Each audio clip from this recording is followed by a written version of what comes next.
Summer holidays வந்தாச்சு, நம்ம GT ஹாலிடேஸும் வந்தாச்சு. GT holidays, south India's #1 travel brand.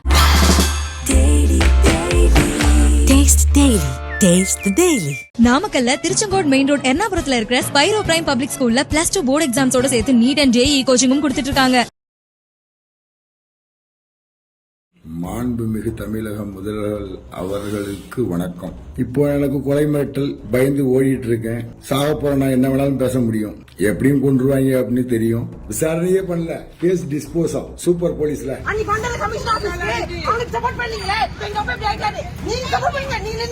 முதலமைச்சருக்கு நேரடியாக கோரிக்கை வைக்கக்கூடிய எல்லா விஷயங்களையும் முதலமைச்சரை விமர்சனம் பண்ணக்கூடிய ஒரு சின்ன சின்ன ட்வீட்டை கூட மானிட்டர் பண்ற காவல்துறை இதை எப்படி கோட்டை விட்டது. இப்ப நேற்றைக்கு பிஜேபியில டாஸ்மாக் எதிராக நடந்த ஆர்ப்பாட்டத்தில் 2 பேர் ஏதோ முதலமைச்சருக்கு எதிராக அவதூறா பேசினான்னு அரெஸ்ட் பண்ணியிருக்காங்க. வட இந்தியாவில் எப்படி மோடிக்கு எதிராக பேசினா ட்வீட் போட்டா மூச்சு விட்டா அரெஸ்ட் பண்றாங்களோ அந்த மாதிரி இங்க ஸ்டாலினுக்கு எதிராக முதலமைச்சர் ஸ்டாலினுக்கு எதிராக சிறிய அளவிலான விமர்சனங்கள் ட்விட்டர்ல வந்ததுன்னா கூட அரெஸ்ட் பண்றாங்க. அது நிறைய நடக்க ஆரம்பிச்சிருக்கு. ஒரே ஒரு கன்மன் இருந்ததா ஆம்ஸ்டாங் வீரை காப்பாற்றிருக்கு. யாருக்கோ பாதுகாப்பு கொடுத்து வச்சிருக்கீங்க. ஊர் பேர் தெரியாதவங்க. இந்து முன்னணி பிஜேபி தலைவர்கள் தமிழ்நாடு பூரா பார்த்தீங்கன்னா பக்கத்து வீட்டில் இருக்கணும் அவனுக்கு தெரியாது. அவங்க கூட ஒரு துப்பாக்கி ஏந்திய போலீஸும் டிவிஎஸ் 50 போனால் பின்னாலே உட்காந்துன்னு போவார். பஸ்ஸில் போனால் போவார். கரிகாய் வாங்க போனால் போவார். கக்கூசுக்கு போனால் வெளியில் நிற்பார். கருணாநிதி 96 ஜெயலலிதா கவர்மெண்ட் வீட்டுக்கு அனுப்பப்பட்டு ஆட்சிக்கு வந்தப்ப கலைஞர் சொன்னது என்ன, தமிழக காவல்துறையின் ஈரல் 90% கெட்டு விட்டதுன்னு. இன்னைக்கு எவ்வளோ தூரம் கெட்டு இருக்குன்னு அவருடைய மகன் தான் சொல்லுவாங்க. மோடி இருக்க வரைக்கும் உங்களை அசிக்க முடியாது. ஏன்னா உங்களை வாழ வைக்கிற தெய்வம் மோடி தான். உங்கள் சாதனைகளால் நீங்கள் நிற்கல, மோடியோட வேதனைகளால் நீங்கள் இங்கே நிற்கிறீங்க. மீடியா உங்களுக்கு டோட்டல் கண்ட்ரோலில் இருக்குது. அதனால உங்கள் வண்டி ஓடுது. ஒரு நாளைக்கு வெடிச்சு செதறும்.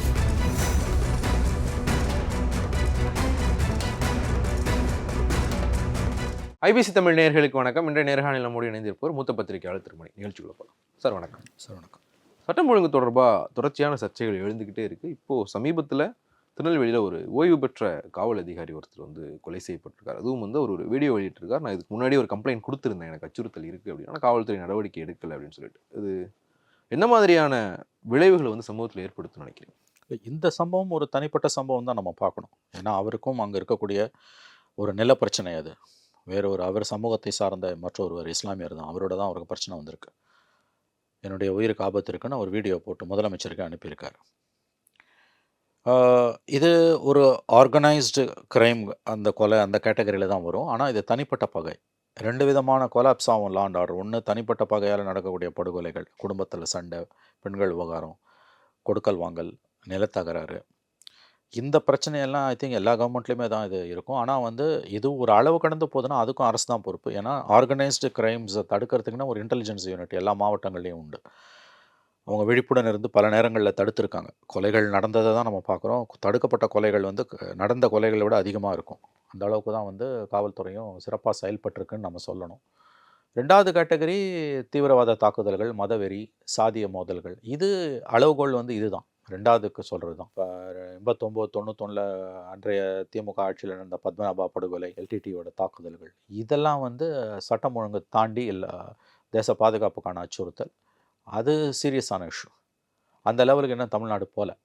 அந்த முதல் கேட்டகரியில் தான் பெரிய அளவில் இருக்குது. ஆனால் முதல் கேட்டகரி எல்லா கவர்மெண்ட்லேயும் நடக்கக்கூடியது. அதனால் இதை நம்ம விட்டுடலான்லாம் நம்ம பார்க்கக்கூடாது.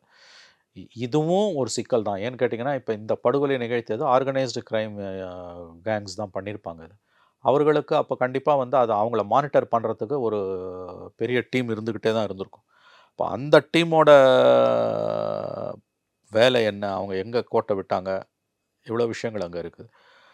மொத்தத்தில் தமிழ்நாட்டில் நிலைமை மோசமாயிட்டிருக்கு. வட இந்தியாவோட மாநிலங்களோட ஒப்பிடும்போது தமிழ்நாட்டில் நிலைமை எவ்வளோ மேலே.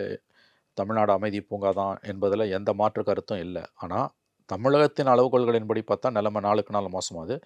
சட்டம் ஒழுங்கு சீர்குலைந்து கொண்டிருக்கிறது. அரசின் கட்டுப்பாட்டில், முதலமைச்சரின் கட்டுப்பாட்டில் உள்ளது தான், நேரடி கட்டுப்பாட்டில் உள்ளது காவல்துறை. காவல்துறைக்குன்னு தனி மந்திரி கிடையாது. தமிழ்நாட்டில் போலீஸ் மந்திரி முதலமைச்சர் தான். கடந்த 58 ஆண்டுகளாக திராவிட திராவிட முன்னேற்ற கழகம் ஆட்சிக்கு வந்ததுலேருந்து அண்ணா, கலைஞர், எம்ஜிஆர், ஜெயலலிதா, எடப்பாடி எல்லாரும் பீரியட்லையுமே. ஆகவே இதற்கு பொறுப்பேற்க வேண்டியது நேரடியாக முதலமைச்சர் தான். சட்டம் ஒழுங்கு சீர்குலைகிறது என்றால் அது நேரடியாக முதலமைச்சரை தான் சாரும். அதனுடைய பழி அங்கே தான் போய் நிற்கும். இந்த buck stop with the chief minister's doors. அரசு விழித்து கொள்ள வேண்டிய நேரம் இது. இல்லைன்னா வரும் சட்டமன்ற தேர்தலில் சரியாக ஓராண்டில் சட்டமன்ற தேர்தல் நடக்க இருக்குது.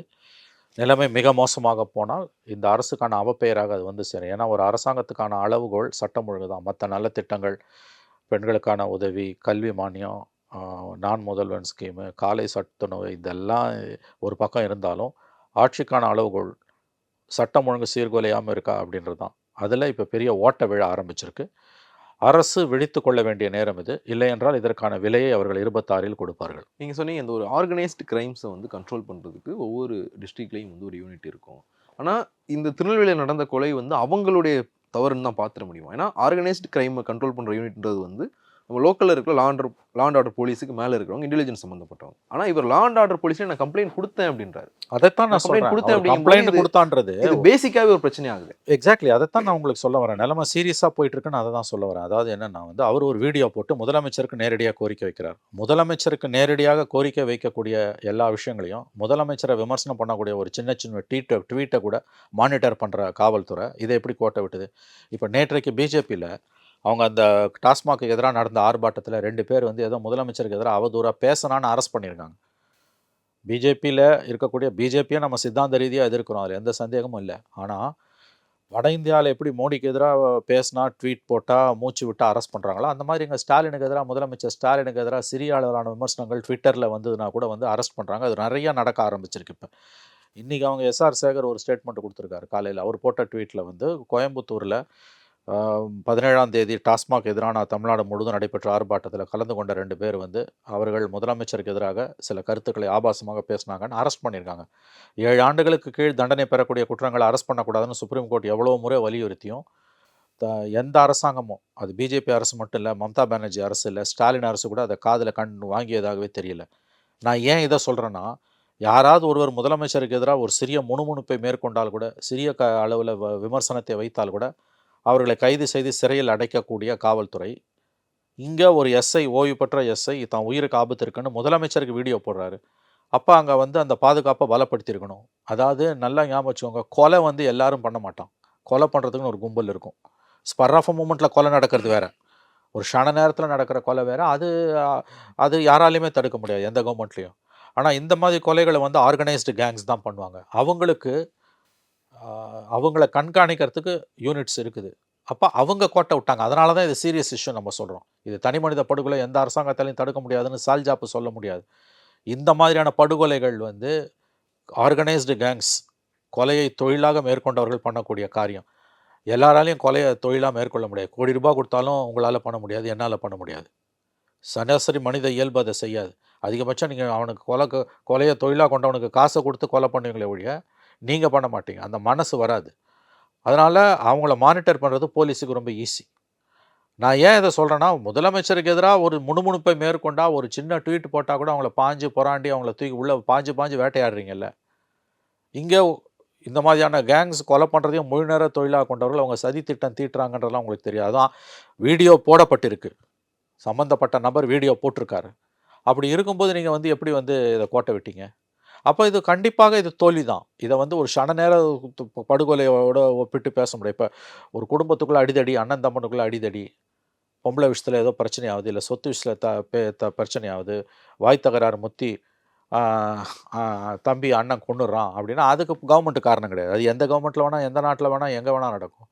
ஆனால் இதெல்லாம் எப்படி 36 கிரவுண்டுக்கு ஏக்கருக்கும் நிலம் வந்து கபலீகரம் பண்ணியிருக்குன்னு அவர் லேண்ட் கிராப் சம்மந்தமாக கம்ப்ளைண்ட் கொடுக்குறாருன்னு போதே அங்கே அவருக்கு உயிருக்கான ஆபத்து என்பது ஆரம்பிக்குது. அப்போ கண்டிப்பாக அதுவும் முதலமைச்சருக்கு வீடியோ போடுறாரு. அப்போ நிச்சயமாக வந்து போலீஸுக்கு தெரியும் இது ஏதோ நடக்க போகுதுன்னு, கோட்டை விட்டு நிற்கிறாங்க. இந்த ஆட்சி தொடங்கப்பட்டதுலேருந்தே வந்து இன்டெலிஜென்ஸ் தொடர்பான ஒரு சந்தேகங்கள் வந்து எழுப்பப்பட்டுக்கிட்டே இருக்குது.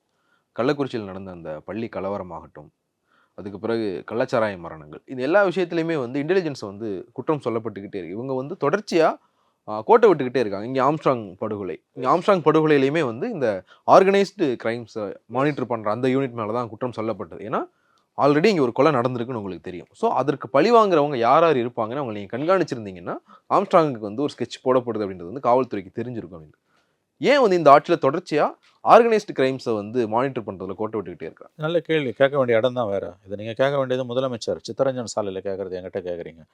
ஒரே ஒரு கன்மன் இருந்திருந்தால் ஆம்ஸ்ட்ராங் உயிரை காப்பாற்றிருக்கலாம். ஒரே ஒரு கன்மன். யாருக்கோ பாதுகாப்பு கொடுத்து வச்சுருக்கீங்க, ஊர் பேர் தெரியாதவனுங்களாம். இந்து முன்னணி பிஜேபி தலைவர்கள் தமிழ்நாடு பூரா பார்த்தீங்கன்னா பக்கத்து வீட்டில் இருக்கவனுக்கு அவனுக்கு தெரியாது. அவங்க கூட ஒரு துப்பாக்கி ஏந்திய போலீஸ் அவன் டிவிஎஸ் 50 போனால் பின்னாலே உட்காந்துன்னு போவார், பஸ்ஸில் போனால் போவார், கறிகாய் வாங்க போனால் போவார், கக்கூசுக்கு போனால் வெளியில் நிற்பார் பொது கழிப்பிடத்தில்.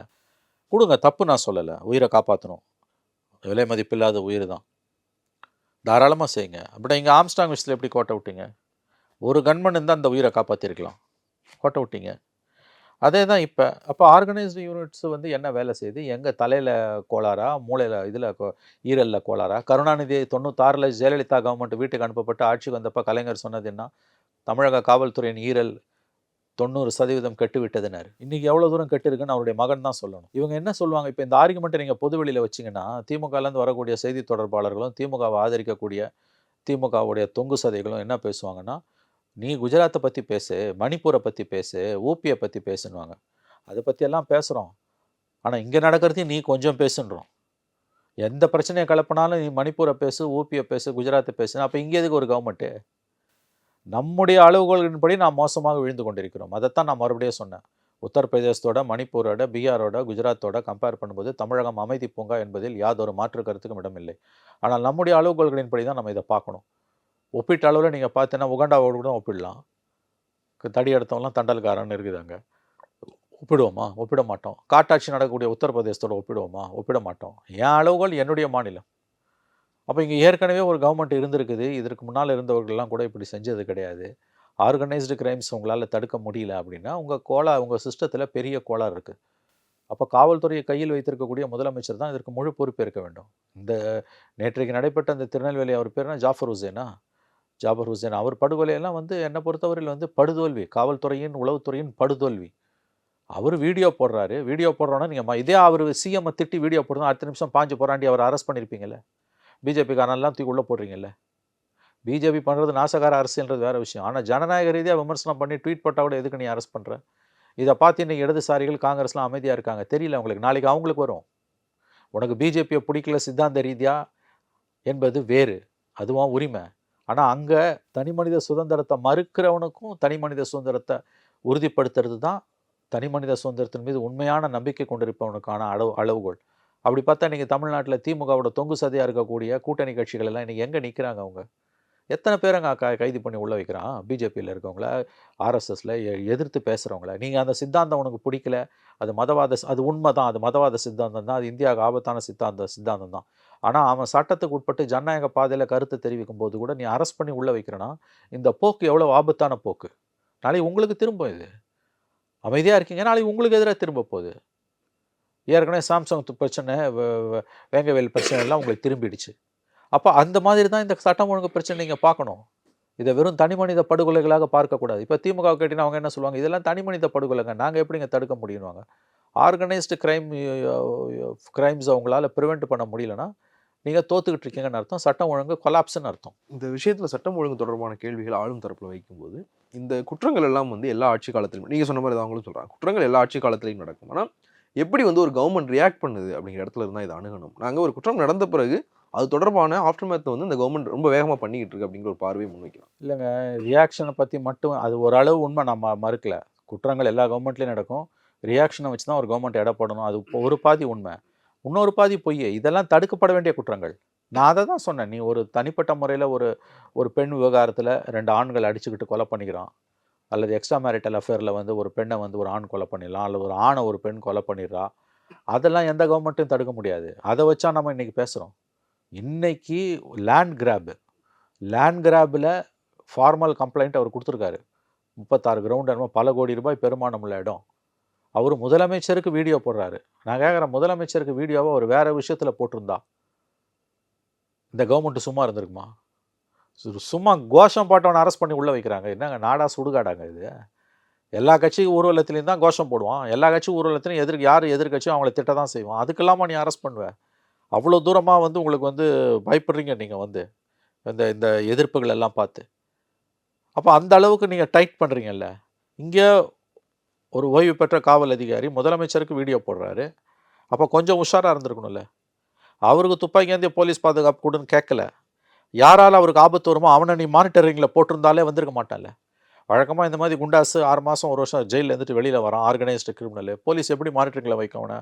வாரம் ஒரு தடவை, 10 நாளைக்கு ஒரு தடவை அவனை போய் பார்த்து, இப்போ போலீஸ்லேருந்து, இப்போ உளவுத்துறையிலேருந்து, அதில் எலண்டோலேருந்து பார்த்து பேசினா எப்படி இருக்க, இந்த மாதிரிலாம் போனால் நான் மறுபடியும் போனால் அவ்வளோதான், என்கவுண்டர் தான், அப்படிலாம் கூட சொல்லி பயமுறுத்தி தான் வைப்பாங்க. அதுதான் முறை. அவங்க அப்படி தான் கண்ட்ரோல் பண்ண முடியும். அதை தான் நம்ம கேட்குறோம் ஒழிய செது போனவருக்கு துப்பாக்கி அந்த போலீஸ் பாதுகாப்பு கூடலாம் கேட்கல. இதுக்கு தானே ஆர்கனைஸ்டு, இதுக்கு தானே கோடிக்கணக்கில் செலவு பண்ணுறாங்க. உங்களுக்கு பணத்தை, மக்கள் வரி பணம், என் பணம் உங்கள் பணத்தை செலவு பண்ணுறது எதுக்கு? காவல்துறைக்கு. இதெல்லாம் தடுக்கணும் தானே.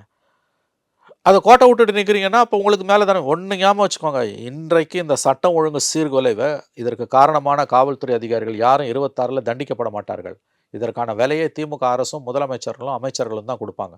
அவங்களுக்கு என்ன, அதிகாரிகளுக்கு 60 வயசு ஆனால் ரிட்டையர்மெண்ட்டு, பென்ஷனு, எல்லா வசதியும் அவங்களுக்கு உண்டு. கவர்மெண்ட் மாறிச்சுன்னா முதல்ல அவங்க தான் போய் அங்கே சல்யூட் அடிச்சுட்டு நிற்பாங்க. கவர்மெண்ட் மாறப்போதுன்றதும் முதல்ல அவங்களுக்கு தான் தெரியும். அப்படியே பால் மாறுவாங்க யார் ஆட்சியில் இருந்தாலும். அதிகாரிக்கு ஒரு பிரச்சனையும் கிடையாதுங்க. கான்ஸ்டபிள்லேருந்து டிஜிபி வரைக்கும் அவங்களுக்கு மாதம் ஆனால் சம்பளம், ரிட்டையர் ஆனால் பென்ஷனு, பெனிஃபிட்ஸு, எல்லா சகல வசதியும் அவங்களுக்கு இருக்குது. இதுக்கான விலையை கொடுக்க போகிறது பொலிட்டிக்கல் லீடர்ஷிப். இந்த புரிதல் ஏன் வந்து ஸ்டாலினுக்கும் அமைச்சர்களுக்கும் திமுகவும் இல்லைன்னு தான் எனக்கு புரியல. இல்லை, உள்துறையை கையாளுறதுல வந்து முதலமைச்சர் ஸ்டாலினுக்கு போதாமைகள் இருக்குன்னு. இல்லைங்க, இதெல்லாம் கண்டிப்பாக ஃபெயிலியர் தாங்க. நீங்கள் கக்கன் தான் நம்முடைய கடைசி உள்துறை அமைச்சர். மற்ற மாநிலங்கள் இன்றைக்கும் உள்துறைக்கு தனி அமைச்சர் இருக்காங்க. தமிழ்நாட்டில் அண்ணாதுரை காலத்துலேருந்து அது வந்து முதலமைச்சரோட தனி ஆளுமையாக போயிடுச்சு. நான் என்ன சொல்ல, முடியலன்னா ஒரு டெடிக்கேட்டடாக உதயநிதிக்கிட்டே கொடுத்துருங்களேன்றான். சரி, மற்றவங்களை கூட நம்ப வேணாம். உதயநிதி உங்கள் மகன், சொந்த மகன், வாரிசு அரசியல் நம்ம ஏற்றுக்கிட்டோம். ஒன்றும் பெரிய இது நமக்கு ஒன்றும் கிடையாது, எதிர்ப்பு கிடையாது. நமக்கு விமர்சனம் பண்ணாலும் நாம் ஏற்றுக்கொண்டோம். மக்கள் தான் அவரை தேர்ந்தெடுக்கிறாங்க உதயநிதியை. உதயநிதிக்கிட்டே கொடுத்துருங்களேன். அதாவது இன்றைக்கி தமிழ்நாட்டில் சட்டம் ஒழுங்கு சீர்குலைவை பார்க்கும்பொழுது எனக்கு என்ன தோணுதுன்னா, உள்துறைக்கென்று தனி அமைச்சர் தேவைப்படுகிறார். கண்டிப்பாக உள்துறைக்கென்று தனி அமைச்சர் தேவைப்படுகிறார். முதலமைச்சருக்கு இருக்கக்கூடிய பணிச்சுமைகளுக்கு மத்தியில் அதை கவனிக்க முடியல. அதுதான் உண்மை. என்னுடைய யோசனை என்பது ஒரு பிரஜையின் யோசனை. இது நீ நான் யோசனை சொல்கிற அளவுக்கு பெரிய ஆளான்வாங்க, நிச்சயமாக இல்லை. ஒரு பிரஜையின் யோசனை. உதயநிதிக்கிட்டே கொடுத்துருங்க. ஃபுல் டைமாக உதயநிதி லா அண்ட் ஆர்டரை மட்டும் பார்க்கட்டும், வேறு எதுவும் வேணாம். டெவலப்மெண்டல் ஸ்கீம்ஸ்க்கு சரி அதை மட்டும் கூட வச்சுக்கிட்டோம். உள்துறையை முதலமைச்சர் வந்து துணை முதலமைச்சர்கிட்ட கொடுத்துருங்க. அவருக்கு அது அவரோட முழு கவனமும் அதில் இருக்கட்டும். ஏன்னா அடுத்த 24 அடுத்த 12 மாதங்கள் மிக முக்கியமானவை, குரூஷியல். Next 12 months crucial. அதனால் நீங்கள் அவர்கிட்டயே கொடுத்துருங்க. அதை அவர் பார்த்துக்கிட்டோம். அரசாங்கத்துக்காவது ஒரு முதலமைச்சருக்காவது சும்மா குறையும். அவருக்கும் ஒரு எக்ஸ்பீரியன்ஸ். அடுத்து அவர் தான் சிஎம். ஏன் why can't you make Udhay as deputy CM in charge, deputy CM in charge of law and order, home டிபார்ட்மெண்ட்டை மொத்தமாக உதயகிட்ட கொடுத்துருங்க. ஏன்னா நிச்சயமாக இன்றைக்கி இதுதான் புரிஞ்சுக்க வேணும் ஜெயலலினி. இன்றைக்கு தமிழகத்தில் உள்ள சட்டம் ஒழுங்கு பிரச்சனையை பார்க்கும் பொழுது காவல்துறைக்கு என்று தனியாக ஒரு அமைச்சர் தேவைப்படுகிறார். அதுதான் இதுக்கான ஒரு முக்கியமான சொல்யூஷனாக இருக்கும்னு நான் பார்க்குறேன். பல துறைகளுக்கு மத்தியில் அதை கையில் வச்சுருந்தீங்கன்னா உங்களுக்கு விளங்காது. அது நீங்களும் உங்கள் கவர்மெண்ட்டு தான் முடிவு பண்ணணும். சரி, மற்றவங்க யார்ட்டையும் கொடுக்க வேணாம், அது குரூஷியலான டிபார்ட்மெண்ட். உதயகிட்டே கொடுத்துருங்க. யாரும் கேட்க போகிறதில்ல, பெருசாக தப்பும் கிடையாது ஒன்றும். நிச்சயமாக இன்றைய தமிழகத்தில் சட்டம் ஒழுங்கு சந்தி சிரித்து கொண்டிருக்கக்கூடிய வேளையில் நமக்கு உள்துறைக்கென்று காவல்துறைக்கென்று தனியாக ஒரு அமைச்சர் தேவைப்படுகிறார். முதலமைச்சர் தான் இதை குறித்து முடிவு செய்ய வேண்டும். இல்லை, இப்போ நீங்கள் சொல்கிற மாதிரி உள்துறை ஆட்சியினுடைய கடைசி நேரத்தில் யார் ஒருத்தருக்கு கொடுத்தாலும் எதிர்க்கட்சியினுடைய விமர்சனத்தை எல்லாம் அரசு ஏற்றுக்கிட்ட மாதிரி தான் ஆகும். அது வந்து ஒரு பொலிட்டிக்கலாக பின்னடைவு தானே. அப்போ அது, ஆனால் அதை விட முக்கியமானது வந்து இங்கே சந்தி சிரிக்குது. அதுக்கு என்ன பண்ணுவீங்க? நீங்கள் கொடுக்க மாட்டீங்க, அது தெரியும். உங்கள் லக்கு வந்து எதிர்க்கட்சிகள் பலவீனமாக இருக்குது, அதை அவங்களால எக்ஸ்ப்ளாய்ட் பண்ண முடியல. நான் அடிக்கடி சொன்னேன்ல, தமிழ்நாடு வரலாறுலேயே லக்கியஸ்ட் சீஃப் மினிஸ்டர் ஸ்டாலின் தான். ஏன்னா அவருக்கு எதிர்க்கட்சியே கிடையாது. இப்போ எம்ஜிஆருக்கு கலைஞர், கலைஞருக்கு எம்ஜிஆர், ஜெயலலிதா கலைஞர், கலைஞருக்கு ஜெயலலிதா, எடப்பாடிக்கு ஸ்டாலின் இருந்தாங்க. ஸ்டாலினுக்கு யார் எதிர்க்கட்சி தலைவர்? இல்லவே இல்லை. ஒரு நெரேட்டிவை இந்த அரசுக்கு எதிராக எதிர்க்கட்சிகளால் கட்டமைக்கவே முடியல. ஆகவே அதுதான் ஸ்டாலினோட பலம். ஆனால் லாங் டர்மில் அதுதான் அவருடைய பலவீனம். ஏன்னா இடிப்பாறை இல்லை ஏமராமண்ணன், கெடுப்பார் இல்லானும் கெடும். மிக மோசமாக போயிட்டுருக்கு. சந்தி சிரிக்குது லா அண்ட் ஆர்டர். இது இவங்க மீடியாவை சொத்தமாக கையில் வச்சுருக்கிறதால, எதிர்க்கட்சிகள் சுத்தமாக கொலாப்ஸ் ஆகிருக்கிறதால இவங்க வண்டி ஓடுது. ஆனால் இதற்கான விலையை இவர்கள் திருத்தி கொள்ளாவிட்டால், இந்த நிலைமையை இவர்கள் திருத்தாவிட்டால் இதற்கான விலையை 26 இவர்கள் அனுபவிப்பார்கள். நிகழ்ச்சியினுடைய தொடக்கத்தில் வந்து ஒரு கேள்வி, அதை 2 கேள்வியாக பிரித்து கேட்டோம்னா இங்கே 2வது பகுதிக்கு பதில் சொல்லலாம். இந்த கொலை, இந்த திருநெல்வேலியில் நடந்திருக்கிற இந்த முன்னாள் காவல் அதிகாரியினுடைய கொலை சமூகத்தில் என்ன மாதிரியான விளைவுகளை ஏற்படுத்தும்னு கேட்டேன். ஏன்னா அவர் வந்து காவல்துறை அதிகாரியாக இருந்தவர் அப்படின்றத தாண்டி முதலமைச்சருடைய அலுவலகத்தில் பணிபுரிந்தவர். கலைஞர் முதலமைச்சராக இருக்கும்போது இங்கே பணிபுரிஞ்சார். யார்? இந்த கொல்லப்பட்டவர். ஸோ இப்படி ஒரு அதிகாரமிக்க பதவியில் முதலமைச்சருடைய அலுவலகத்தில் பணிபுரிந்த ஒருத்தருக்கு இப்படி நடக்குது அப்படின்னா ஒரு காமன் மேனுக்கு வந்து இது என்ன ஒரு பாதுகாப்பின்மை உருவாக்கும்? இல்லை, இது ரொம்ப அச்சத்தை உருவாக்குங்க. அவரு ஒரு police, retired police officer. But of course low லெவலில் இருந்த ஆஃபீஸர். அவர் ஒரு சப் இன்ஸ்பெக்டர் ரேங்க்ல இருந்திருக்காரு, அவ்வளோதான். ஒன்றும் பெரிய அதிகாரிலாம் இல்லை. அவர் ஓய்வு பெற்ற ஒரு காவல்துறை அதிகாரி. நம்பர் 2, நான் மறுபடியும் சொல்கிறேன், அவர் வீடியோ போடுறாரு. 10 நாளைக்கு முன்னாலேயோ 15 நாளைக்கு முன்னாலேயோ முதலமைச்சருக்கு கோரிக்கை வைத்து வீடியோ போடுறாரு. இன்றைக்கி சோஷியல் மீடியாவில் வந்து இந்த மாதிரியான போடும்பொழுது அது அரசின் கவனத்துக்கு போயிடும். ஏன்னா இதுக்குன்னே பெரிய யூனிட் வச்சு அவங்க மானிட்டர் பண்ணுறாங்க, எவன் என்ன பேசுகிறான்னு பார்க்குறேன். அதான் அவங்க வேலை. இப்போ நீங்கள் வந்து கவர்மெண்ட்டை திட்டுறவனை பற்றி இப்போ தான் நான் சொல்கிறேன், பிஜேபிக்காரன் கோஷம் போட்டாங்க ரோட்டில் நின்று, தெருவில் நின்று டாஸ்மாகில் எதிர்த்து போடும். அந்த மாதிரி எல்லா கட்சியிலையும் தானே பண்ணுறான். அதுக்கு அவனை அரெஸ்ட் பண்ணுவியா நீ? அதே மாதிரி வந்து சேலத்தில் வந்து நேற்று தினமலர் சேலத்தில் வந்து ஒரு டுட்டோரியல் காலேஜ் வச்சிருந்தவர் மும்மொழி கொள்கை சம்மந்தமாக சந்திரபாபு நாயுடு 10 மொழி கற்போன்றது, ஸ்டாலின் 2 மொழி தான் கற்போன்னு சொன்னதை வச்சு கிண்டல் பண்ணி போட்டு அரெஸ்ட் பண்ணி கொண்டு போகிறாங்க. இதெல்லாம் என்னது இது?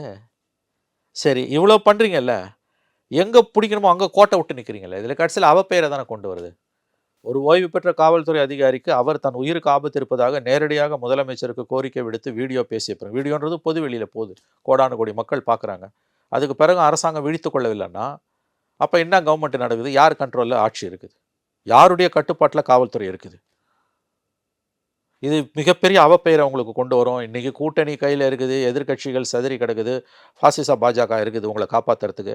அங்கே மோடி இருக்க வரைக்கும் உங்களை அசிச்சிக்க முடியாது. ஏன்னா உங்களை வாழ வைக்கிற தெய்வம் மோடி தான். உங்கள் சாதனைகளால் நீங்கள் நிற்கல, மோடியோட வேதனைகளால் நீங்கள் இங்கே நிற்கிறீங்க. மீடியா உங்களுக்கு டோட்டல் கண்ட்ரோலில் இருக்குது, அதனால் உங்கள் வண்டி ஓடுது, ஒரு நாளைக்கு வெடித்து செதறும். இது நீங்கள் சொல்கிறது வந்து இது என்ன மாதிரியான விளைவை ஏற்படுத்தும்? காமன் மேன் கிட்டனா அச்சத்தை ஏற்படுத்தும். பர்செப்ஷனில் இவங்க தோக்க ஆரம்பிப்பாங்க. சந்தி சிரிக்குது இல்லை சட்டம் ஒழுங்கு, நடுத்தரில் இதெல்லாம் நடக்குது. அதே மாதிரி இந்த புதுக்கோட்டையில் ஜகபரலி மேட்டரில் 800 கோடிக்கு வந்து கனிம வள கொள்ளைன்னு ஆதாரத்தோடு போட்டு நாய் அடித்து கொள்கிற மாதிரி கொண்டுட்டு போகிறான். எவ்வளோ மெட்டீரியல்ஸை கொண்டு வந்து வச்சாலும் விசில் ப்ளோவர்ஸை கொலை பண்ணுறதை உங்கள் கவர்மெண்ட்டில் தடுக்க முடியல. நீங்கள் அதை தொடர்ந்து பண்ணிக்கிட்டே இருக்கீங்க. ஆனால் இதோட விளைவு யாருக்கு வரும்? முதலமைச்சரை இன்றைக்கி காப்பாற்றுறதா, முதலமைச்சர் இமேஜை காப்பாற்றுறதா நினச்சிட்டு இந்த போலீஸ் இதெல்லாம் செய்யுது. நாளைக்கு கவர்மெண்ட் மாறப்போகுதுன்னா இதே போலீஸ் முதல்ல போய் அவங்க தான் முதல்ல ஸ்மெல் பண்ணுவாங்க, அவங்க தான் எதிர்க்கட்சி பக்கம் போய் நிற்பாங்க. அவங்களுக்கு என்ன ஆட்சி மாறினாலும் காட்சி மாறப்போதில்லை, அங்கே போய் சல்யூட்டை வச்சுட்டு போயிட போகிறோம். இதுக்கான விலையை நான் எதுக்கு சொல்லணும்னா, இதுக்கான விலையை திமுகவும் முதலமைச்சரும் தான் கொடுப்பாங்களே ஒழிய போலீஸ் கொடுக்காது. அப்போ நீ போலீஸை கட்டுப்பாட்டில் வைக்கணும். போலீஸ் உங்கள் கட்டுப்பாட்டில் இல்லைன்றது க்ளீனாக தெரியுது. இப்போ யார் பொறுப்பு இதுக்கு? நான் என்ன சொல்கிறேன், இதுக்கு எந்த லெவலில் நீ ரெஸ்பான்சிபிலிட்டி ஃபிக்ஸ் பண்ணுவேன்? புதுக்கோட்டையில் அவ்வளோ 800 கோடிக்கு மேலேன்னு ஆதாரத்தோடு சொல்ல ஒருத்தரை லாரி ஏற்றி நாய் அடித்து கொள்கிற மாதிரி கொள்கிறான். இங்கே ஒரு வீடியோ போட்டவரை லேண்ட் கிராப் இஷ்யூவில் வெட்டி கொண்டுட்டு போகிறான். என்ன பண்ணுது உங்கள் போலீஸு? இது எங்களால் தடுக்க முடியாது, இவையெல்லாம் தனி மனித படுகொலைகள்னு சொன்னீங்கன்னா இதை விட ஒரு ஆபத்தான ஆர்கியூமெண்ட் எதுவுமே இருக்க முடியாது.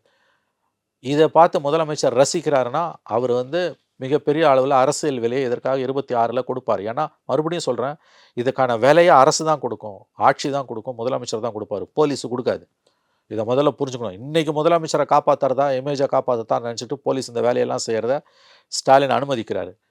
தேர்தலில் அவருக்கு எதிராக அவருக்கு வினையாக வந்து இது முடியும். திமுகவினுடைய ஒவ்வொரு ஆட்சி காலகட்டத்தில் இப்போ கடைசி 2 ஆட்சி காலத்து 96 2001 2006 2011 இந்த 2 ஆட்சி காலத்தை எடுத்துக்கிட்டாலும் கடைசி ஒரு ஓராண்டு இருக்கும்போது சட்டம் ஒழுங்கு தொடர்பான பிரச்சனைகள் வந்து ரொம்ப பெரிய அளவில் வெடிக்கும், பெரிய அளவில் வந்து பிரச்சாரமாக முன்னெடுக்கப்படும். 2010 நடந்த ஒரு மாவட்ட ஆட்சித்தலைவர்கள் மாவட்ட எஸ்பிக்கள் கூட்டத்தில் வந்து கலைஞரே வந்து ஒரு பகுதியை குறிப்பிட்டு சொன்னார். ஆட்சி முடிகிற நேரத்தில் அங்கே வந்து சில ஜாதிய ரீதியான மோதல்களையோ இல்லை வேற மோதல்களையோ உருவாக்கி அரசுக்கு அவப்பெயர் ஏற்படுத்துறதுக்கு சில பேர் வந்து முயற்சி பண்ணுறாங்க அப்படின்னு. இப்போ இந்த கடைசியில் ஒரு சில காலங்களாக அதிகரிச்சிருக்கிற இந்த குற்றச்சாட்டுகளை வந்து நம்ம அந்த அரசியல் பின்னணியோட பொருத்தி பார்க்க இல்லை, கண்டிப்பாக இருக்கும். நான் மறுக்கல, அரசுக்கு கெட்ட பேரை ஏற்படுத்துறதுக்கு சிலர் அது போன்ற காரியங்களை செய்வாங்க, இன்னும் வரும் நாட்களில் செய்யலாம். நான் அதெல்லாம் மறுக்கல. கலைஞர் சொன்னது 100% உண்மை. இதை திமுகவும் எதிர்கட்சியாக இருக்கும்போது பண்ணியிருக்குது, யார் இருந்தாலும் பண்ணுவாங்க இதை.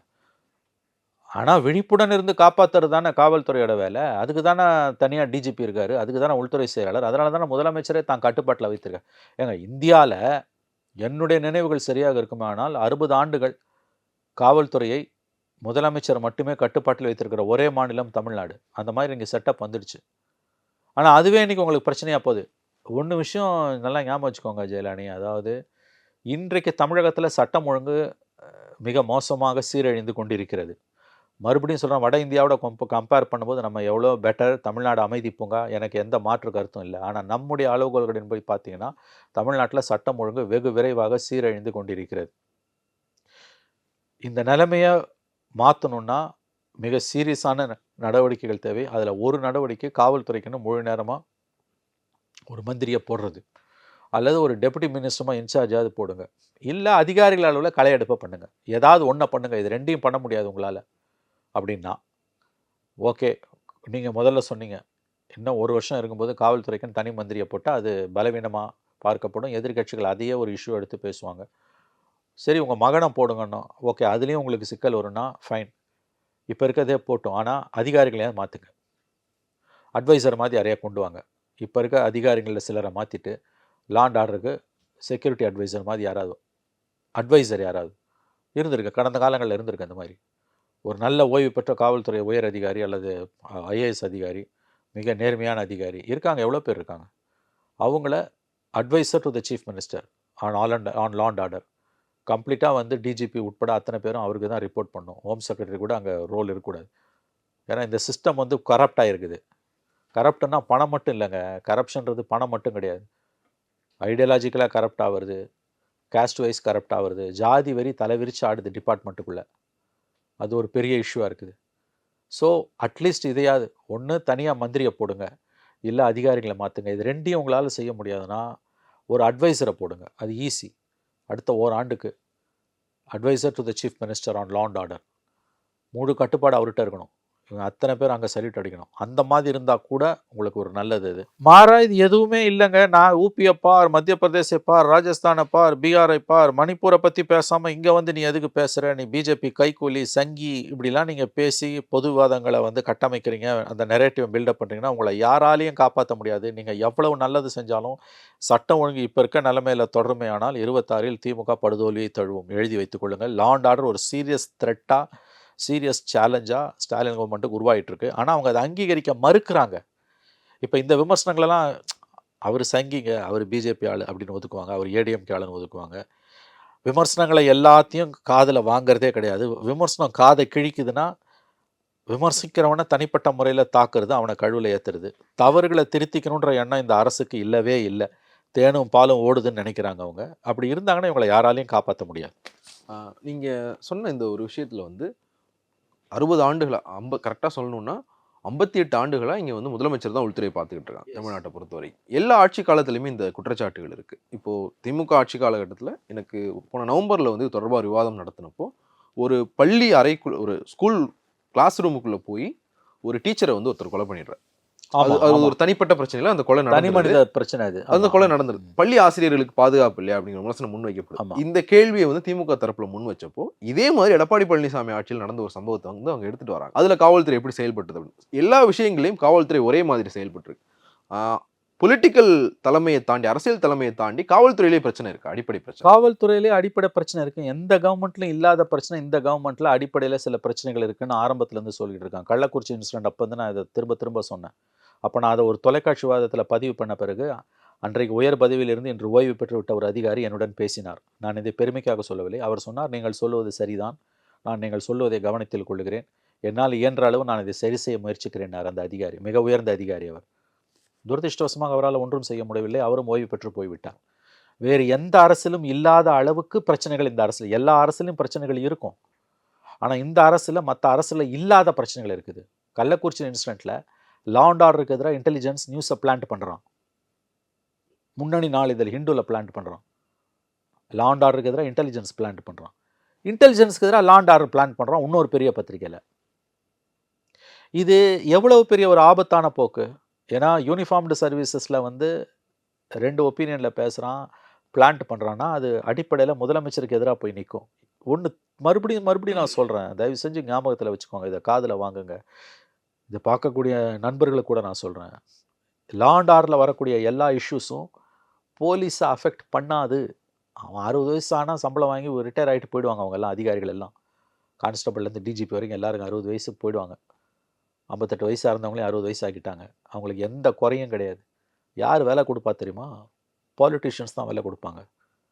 200 சீட்டு ஜெயிக்கணும்னு கனவு கண்டு கொண்டு இருக்கக்கூடிய முதலமைச்சர், வெற்றி உறுதின்னு நினைத்து கொண்டிருக்கக்கூடிய முதலமைச்சர், சட்டம் ஒழுங்கு இதே நிலைமையில் தொடர்ந்தால் மிகப்பெரிய அளவில் ஏமாற்றத்திற்கு உள்ளாவார். காவல்துறைக்குள்ள கோஷ்டி மோதல் மாதிரியான விஷயங்கள் நிறைய இருக்குது, எல்லாமே இருக்குதுன்னு நான் ஸ்ட்ரக்சுரலாக ப்ராப்ளம்ஸ் இருக்குது டிபார்ட்மெண்ட்டுக்குள்ளே. சாதி தலைவிரிச்சு ஆடுது, கரப்ஷன் ப்ரூட்டலாக இருக்குது. நீங்கள் இதை பற்றி எதுவுமே கவலைப்படாமல் உங்கள் பெருமைகளில் நீங்களே மூழ்கி முத்தெடுத்து கொண்டு அவன் எது பேசினாலும் அவனை சங்கி, அவன் எடப்பாடி ஆள், அவன் ஆள், இவன் ஆளுன்னு சொன்னீங்கன்னா இதெல்லாம் வந்து அவன் ஆளாகவே இருக்கட்டும். அவன் சொல்கிறதுல ஒரு 10% உண்மை இருக்காதா? சங்கியாகவே இருக்கட்டும், அவன் பிஜேபிக்காரனாகவே இருக்கட்டும், ஒரு 10% உண்மை இருக்காதா?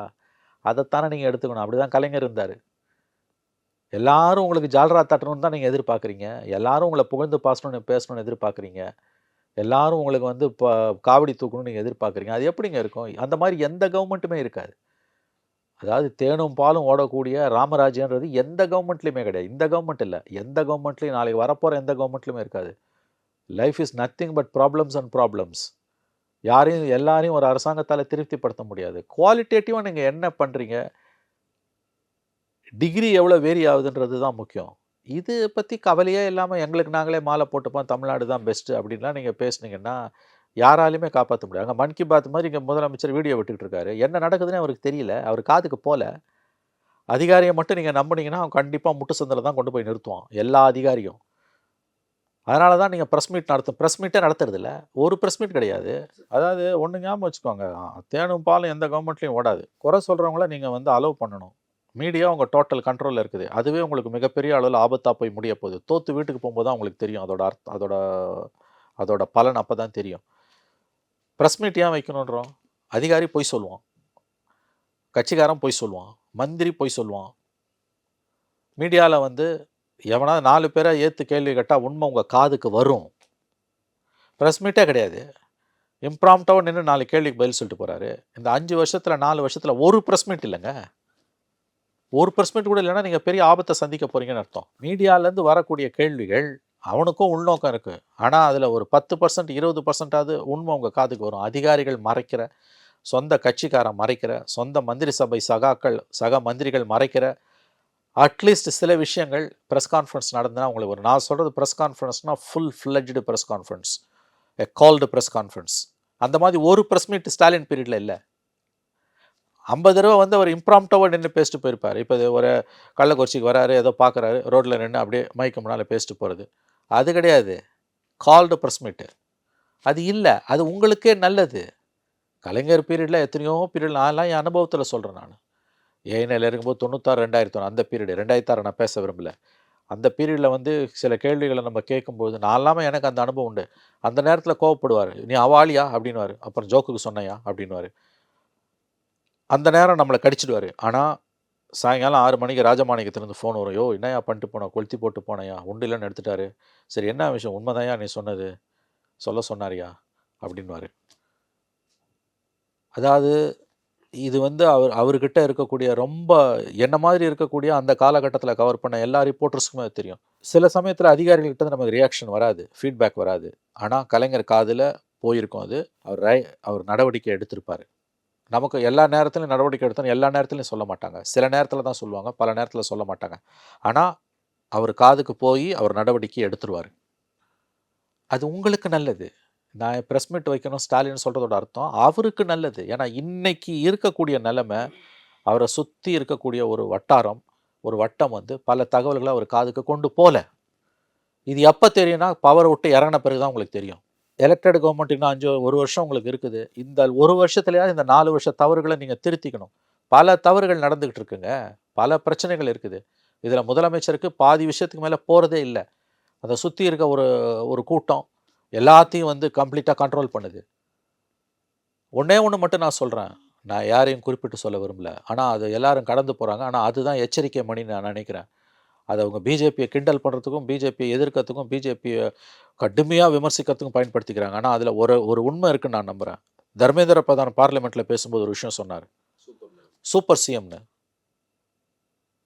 இந்த பிரச்சனைக்கான தீர்வு அதில் இருக்குது, பல பிரச்சனைகளுக்கான விடிவு அதில் இருக்குன்னு எனக்கு தோணுது. புரிய வேண்டியவங்களுக்கு அது புரிஞ்சால் அந்த கவர்மெண்ட்டுக்கு நல்லது. ஆனால் அவங்களுக்கு புரியாது, அதையும் நான் சொல்கிறேன். உடனே பொங்கி எழுந்து சூப்பர் சிஎம்னு எப்படி சொல்லலாம்? ஒரு எலெக்டட் சிஎம் தான். ஆனால் மந்திரி அங்கே சொல்கிறான், சென்ட்ரல் மினிஸ்டர் அங்கே சொல்கிறாரு. இங்கே பல ஐஏஎஸ் அதிகாரிகள் மத்தியிலையும் அந்த ஃபீலிங் இருக்குது. அது யார் என்னன்னு நான் சொல்ல விரும்பலை, அது எல்லாருக்கும் தெரியும். இந்த பிரச்சனைக்கு அதுவும் ஒரு காரணம். அந்த aspect, that particular aspect is one of the reasons. ஞாபகம் வச்சுக்கோங்க, இது ரொம்ப மோசமான, அதாவது திமுக அரசுக்கு எவ்வளவு சாதனைகள் அவங்க பண்ணியிருந்தாங்கனாலும் லா அண்ட் ஆர்டர் ஒரு சீரியஸ் த்ரெட்டாக டெவலப் ஆகிட்டு இருக்கு. முதலமைச்சர் தான் விழித்து கொள்ள வேண்டும். நன்றி சார். இந்த பிரச்சனை அரசு எப்படி கையாளுன்னு பார்க்கலாம். இணையவும் கருத்து இருக்கு. நன்றி சார். மற்றும் நிகழ்ச்சியை சிந்திக்கலாம். நன்றி, வணக்கம். சம்மர் ஹாலிடேஸ் வந்தாச்சு, நம்ம ஜிடி ஹாலிடேஸும் வந்தாச்சு. GT holidays, south India's #1 travel brand.